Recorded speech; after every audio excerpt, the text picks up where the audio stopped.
Hello दोस्तों, मैं योगेंद्र ब्रह्मबाज में आप सभी का स्वागत करता हूं। आज हम इस वीडियो में पढ़ेंगे present indefinite tense. Present indefinite tense के हिंदी वाक्यों को इंग्लिश में कन्वर्ट करना सीखेंगे, हिंदी वाक्यों को इंग्लिश में ट्रांसलेट करना सीखेंगे। तो सबसे पहले तो हम इसकी पहचान देखते हैं। प्रेजेंट इंडेफिनिट टेंस की हिंदी वाक्यों में क्या पहचान होती है। तो देखिए पहचान, वाक्य के अंत में ता है, ती है, ता हूँ, ते हैं आदि शब्द, ता है, ती है, ता हूँ, ते हैं, अगर ये शब्द वाक्य के अंत में मिलते हैं, हिंदी वाक्यों के अंत में मिलते हैं, तो वो वाक्य प्रेजेंट इंडेफिनिट टेंस का होता है। जैसे कि मैं हिंदी पढ़ता हूँ, लास्ट में क्या आया, ता हूँ ना, ये पूरा वाक्य है। क्या ये वाक्य है, वाक्य के अंत में ता हूँ आया है, तो ये वाक्य प्रेजेंट इंडेफिनिट टेंस का है। अब इसका फॉर्मूला देख लीजिए, इंग्लिश में कन्वर्ट करने का फॉर्मूला देख लीजिए। सबसे पहले तो सब्जेक्ट प्लस मेन वर्ब का फर्स्ट फॉर्म या फिर मेन वर्ब का पांचवा form plus object plus other word. तो दोस्तों सबसे पहले हमको क्या रखना है, इसमें सब्जेक्ट रखना है, फिर उसके बाद मेन वर्ब का फर्स्ट फॉर्म या फिर मेन वर्ब का पांचवा फॉर्म। इन दोनों में से या तो मेन वर्ब का फर्स्ट फॉर्म लगाएंगे या फिर मेन वर्ब का पांचवा फॉर्म लगाएंगे। ये डिपेंड करता है सब्जेक्ट पे। अगर सब्जेक्ट सिंगुलर है तो मेन वर्ब का पांचवा फॉर्म लगाएंगे, अगर सब्जेक्ट प्लूरल है तो मेन वर्ब का फर्स्ट फॉर्म लगाएंगे, फिर उसके बाद ऑब्जेक्ट, फिर उसके बाद जो भी है अदर वर्ड लिखते हैं। इस प्रकार से हम इसको स्ट्रक्चर को लिख सकते हैं। देखिए यहाँ पे सब्जेक्ट प्लस मेन वर्ब का फर्स्ट फॉर्म या फिर मेन वर्ब के फर्स्ट फॉर्म में एस या ई एस जोड़ देते हैं, plus object plus other word, दोनों सेम हैं। मेन वर्ब में एस या ई एस जोड़ देते हैं तो मेन वर्ब का पांचवा फॉर्म बन जाता है। तो ये इसका फॉर्मूला है। आप सब्जेक्ट, ऑब्जेक्ट और मेन वर्ब को तो जानते ही होंगे, अगर नहीं जानते हैं तो भी कोई दिक्कत नहीं है, मैं भी इसमें बताने का प्रयास करूँगा आपको। नोट, अब इसको एक बार देख लीजिए। सिंगुलर सब्जेक्ट के साथ मेन वर्ब का पांचवा फॉर्म लगाते हैं तथा प्लूरल सब्जेक्ट के साथ मेन वर्ब का फर्स्ट फॉर्म लगाते हैं। सिंगुलर सब्जेक्ट किसे कहते हैं, सिंगुलर सब्जेक्ट यानी कि एक वचन, सिंगुलर सिंगल।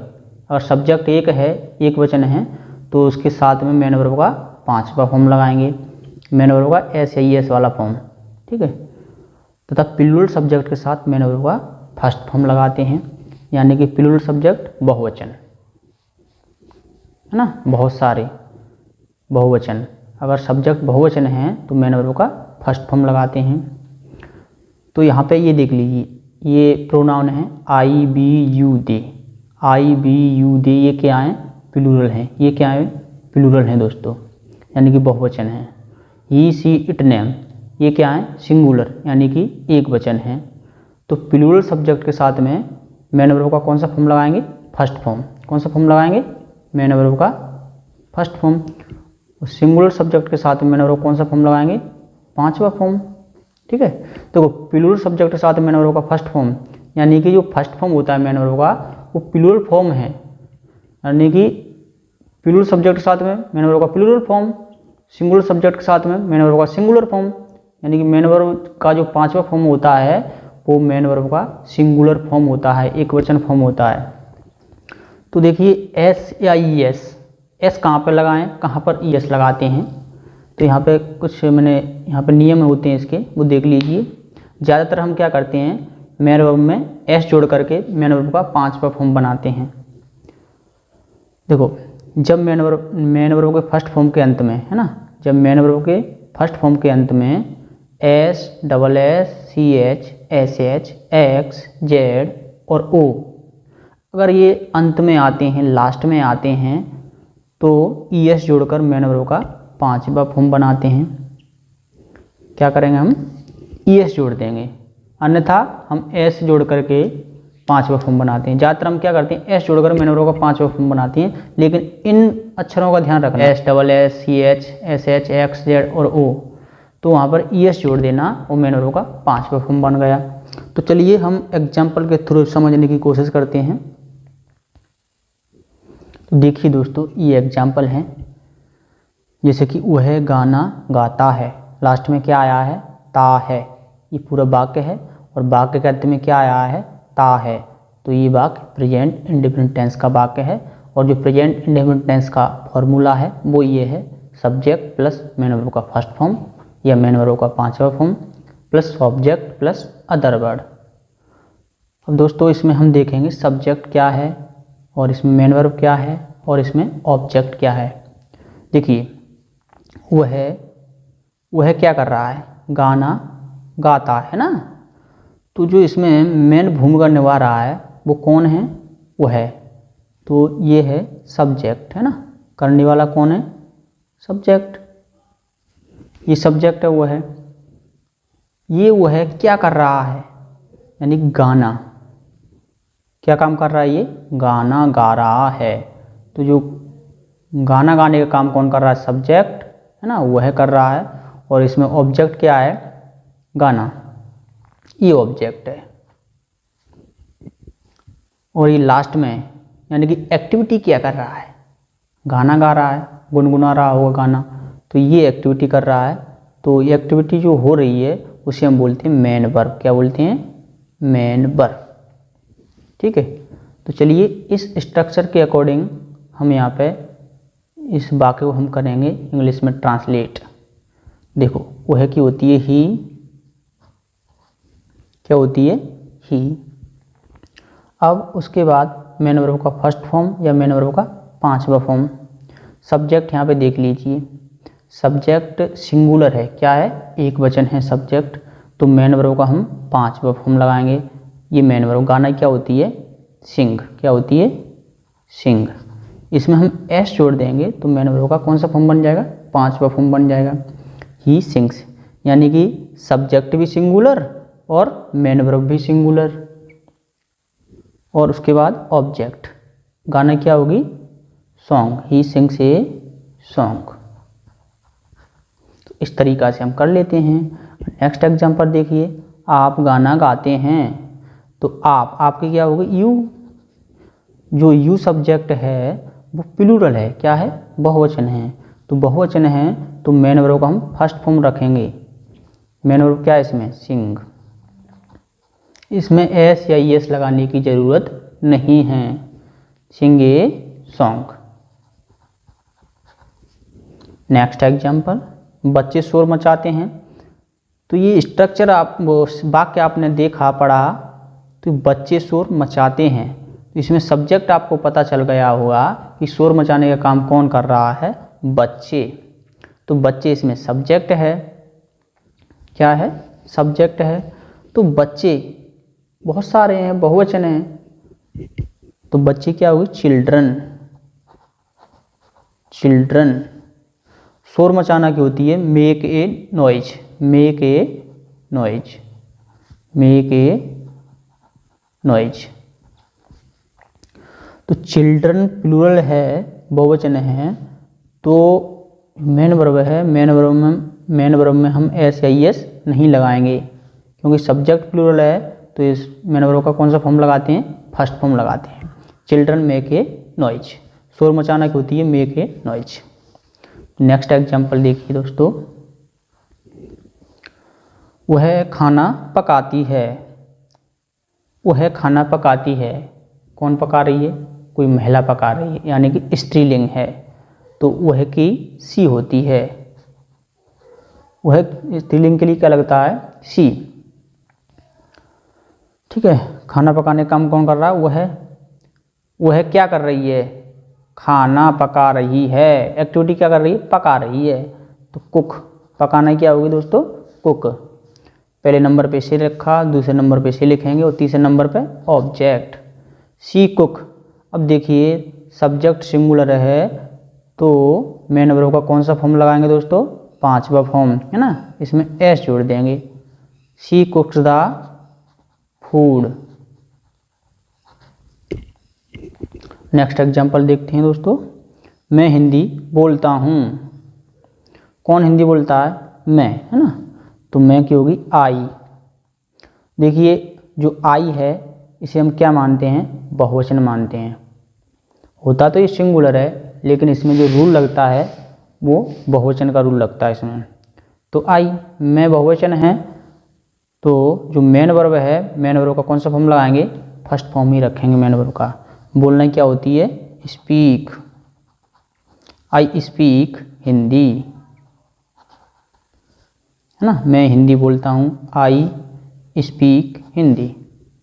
अब हम दोस्तों इसी के नेगेटिव सेंटेंस करेंगे। देखिए नेगेटिव सेंटेंस का जो फॉर्मूला है वो इस प्रकार है, सब्जेक्ट प्लस डू नॉट या फिर does not plus main verb का first form plus object plus other word. सबसे पहले सब्जेक्ट रखते हैं, उसके बाद do not oblique does not. Subject अगर सिंगुलर है तो डज नॉट लगाएंगे, सब्जेक्ट अगर प्लूरल है तो डू नॉट लगाते हैं। उसके बाद मेन वर्ब का first form plus object plus other word. तो देखिए सिंगुलर सब्जेक्ट यानी कि एक वचन कर्ता के साथ में डज नॉट तथा प्लूरल सब्जेक्ट यानी कि बहुवचन कर्ता के साथ में डू नॉट लगाते हैं।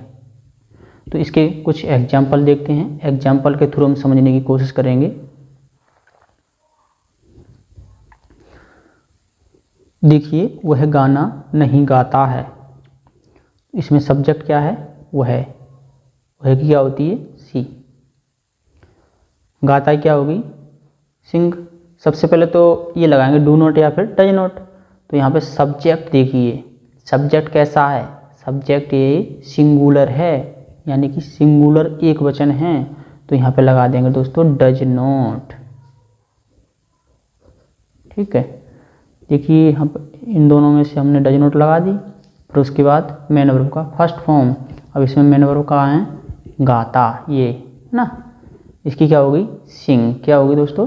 सिंग, यानी कि फर्स्ट फॉर्म ही रखेंगे, सिंग ए सॉन्ग, ये गाना की सॉन्ग।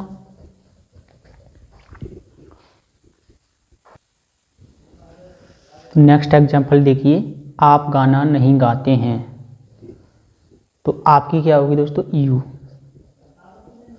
आप सिंगुलर है कि प्लूरल है? प्लूरल सब्जेक्ट है, ये क्या है दोस्तों? प्लूरल है।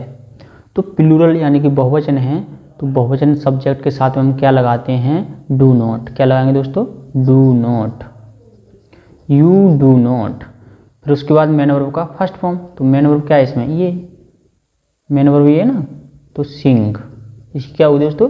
सिंग, गाना की ए सॉन्ग।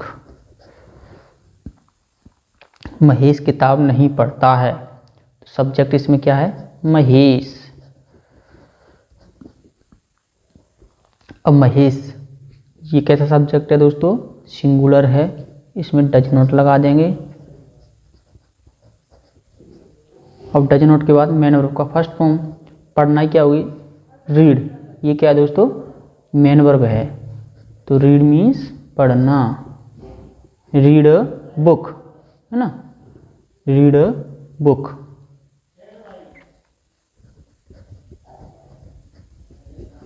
इस प्रकार से हम कर लेंगे। नेक्स्ट एग्जांपल देखिए दोस्तों, लड़के फुटबॉल नहीं खेलते हैं, तो लड़के फुटबॉल, लड़के कितने हैं दोस्तों? बहुत सारे लड़के हैं, तो लड़के की हो जाएगी इसमें बॉयज़। क्या होगी दोस्तों? बॉयज़, है ना, प्लूरल सब्जेक्ट है, तो यहाँ पे डू नॉट लगा देंगे। प्लूरल सब्जेक्ट के साथ हम क्या लगाते हैं? Do not. उसके बाद मेन वर्ब का फर्स्ट फॉर्म, मेन वर्ब क्या है इसमें? खेलना। खेलना क्या होगी दोस्तों? प्ले। क्या नहीं खेल रहे हैं? Football, play football, football. अब दोस्तों हम पढ़ेंगे प्रेजेंट इंडेफिनिट टेंस के इंटरोगेटिव सेंटेंस को किस प्रकार से करते हैं। इंटरोगेटिव सेंटेंस को देखेंगे। देखिए इंटरोगेटिव सेंटेंस का जो फॉर्मूला है वो इस प्रकार है, डू या फिर डज, यानी सबसे पहले हम हेल्पिंग वर्ब लगाएंगे, फिर उसके बाद सब्जेक्ट प्लस मेन वर्ब का फर्स्ट फॉर्म प्लस ऑब्जेक्ट, उसके बाद अदर वर्ड, यानी कि ये प्रश्नवाचक वाक्यों का ये फॉर्मूला है। प्रश्नवाचक यानी कि प्रश्न पूछने का काम किया जाता है उसमें, उसे हम क्या बोलते हैं? प्रश्नवाचक वाक्य कहते हैं। यहाँ पे एक बात देख लीजिए, सिंगुलर सब्जेक्ट के साथ में हम क्या लगाते हैं? डज लगाते हैं, जो कि नेगेटिव में भी लगाते और इंटरोगेटिव में भी लगाएंगे डज। और प्लूरल सब्जेक्ट के साथ में क्या लगाएंगे दोस्तों, डू, यानी कि एक वचन सब्जेक्ट के साथ डज और बहुवचन सब्जेक्ट के साथ में डू लगाएंगे, लेकिन ये सबसे पहले लगेगा फर्स्ट में। और दूसरी बात, इसमें जो क्वेश्चन मार्क का चिन्ह होता है, क्वेश्चन मार्क का चिन्ह लगाना ना भूलें। अगर आपने क्वेश्चन मार्क का चिन्ह नहीं लगाया तो पूरा सेंटेंस गलत ही होगा। तो देखिए कुछ एग्जाम्पल के थ्रू हम समझने की कोशिश करेंगे। क्या वो है गाना गाता है, इसे हम करेंगे। देखिए, क्या वो है गाना गाता है, जो प्रश्नवाचक वाक्य हैं वो यहीं से स्टार्ट होंगे दोस्तों। क्या वो है गाना गाता है, क्या वो है चाय पीता है, क्या वो है दौड़ने जाता है। तो इस प्रकार से जो यस या नो में उत्तर हम देते हैं उसे हम प्रश्नवाचक वाक्य कहते हैं, और वो हमेशा हेल्पिंग वर्ब से स्टार्ट होते हैं। यस या नो में उत्तर देने वाले वाक्य जितने भी हैं वो हेल्पिंग वर्ब से स्टार्ट होते हैं। तो देखिए, सबसे पहले तो हम यहाँ पे डू या फिर डज क्या लगाएंगे, डू या फिर डज लगाएंगे, है ना, डू या फिर डज। तो सब्जेक्ट यहाँ पे देखिए, ये वो है जो सब्जेक्ट है वो सिंगुलर है, सिंगुलर सब्जेक्ट है, तो यहाँ पे हम लगा देंगे दोस्तों डज। उसके बाद सब्जेक्ट सी, उसके बाद मेन वर्ब का फर्स्ट फॉर्म। तो मेन वर्ब यह है, मेन वर्ब का फर्स्ट फॉर्म यानी कि सिंग। ऑब्जेक्ट क्या है दोस्तों, ए सॉन्ग, ठीक। क्वेश्चन मार्क का चिन्ह, ये देखिए यहाँ पे लगाना जरूरी है, क्वेश्चन मार्क का चिन्ह। अब नेक्स्ट एग्जाम्पल, क्या आप किताब पढ़ते हो, क्या आप किताब पढ़ते हो। इसका जब उत्तर दोगे आप तो किस में दोगे, यस या नो। अगर पढ़ते होगे तो कहोगे यस, अगर नहीं पढ़ते होगे तो नो। तो यस या नो में उत्तर देने वाले जितने भी वाक्य हैं वो हमेशा हेल्पिंग वर्ब से स्टार्ट होते हैं। क्या आप किताब पढ़ते हो, है ना। तो सब्जेक्ट इसमें क्या है, आप। कैसा सब्जेक्ट है, बहुवचन, प्लूरल है, तो यहाँ पे हम लगा देंगे डू। फिर उसके बाद subject do you, do you subject लिख लिया। उसके बाद मेन वर्ब का फर्स्ट फॉर्म, मेन वर्ब क्या है इसमें, पढ़ना। Do you read book, do you read book, है ना, किताब की क्या लिख दी, बुक, क्वेश्चन मार्क का चिन्ह। नेक्स्ट एग्जाम्पल देखिए, क्या वो है पत्र लिखती है, क्या वो है पत्र लिखती है। कौन लिख रहा है, कोई स्त्री है, महिला है, लड़की है, यानी कि स्त्रीलिंग है, वो पत्र लिखने का काम कर रही है। तो यहाँ पे सबसे पहले तो सब्जेक्ट के अकॉर्डिंग हम यहाँ पे क्या रखेंगे दोस्तों, हेल्पिंग वर्ब लगाएंगे। सब्जेक्ट क्या है इसमें, वो है, तो वह है सिंगुलर सब्जेक्ट है, यानी कि एक वचन है, तो यहाँ पे लगा देंगे दोस्तों डज। और वह है कि क्या होगी, सी, स्त्रीलिंग है इसलिए सी लगाएंगे, अगर पुरुषलिंग होता तो ही लगाते हैं। डज सी, लिखना क्या होगी, राइट, मेन वर्ब का फर्स्ट फॉर्म राइट। और क्या लिख रही है, पत्र, है ना, तो ये ऑब्जेक्ट है, write a letter, question mark का चिन्ह। तो आई होप आपको ये समझ में आए होंगे। अगर आपको समझ में आ रहा है हमारा पढ़ाया हुआ, तो हमारे चैनल को भी सब्सक्राइब कर दीजिए और साथ ही साथ बेल आइकन को भी दबा दीजिए और इस वीडियो को शेयर कर दीजिए।